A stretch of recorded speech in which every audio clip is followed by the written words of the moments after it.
We got another windy day here in Oklahoma.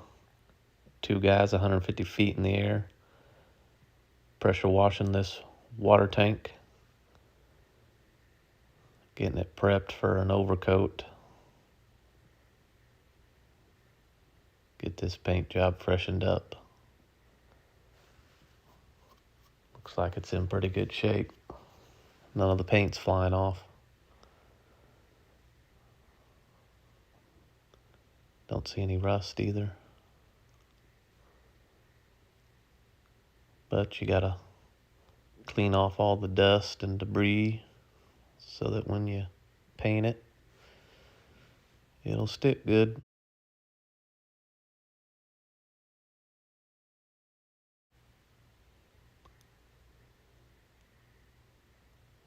Yep, water tower man's back in action. See you later.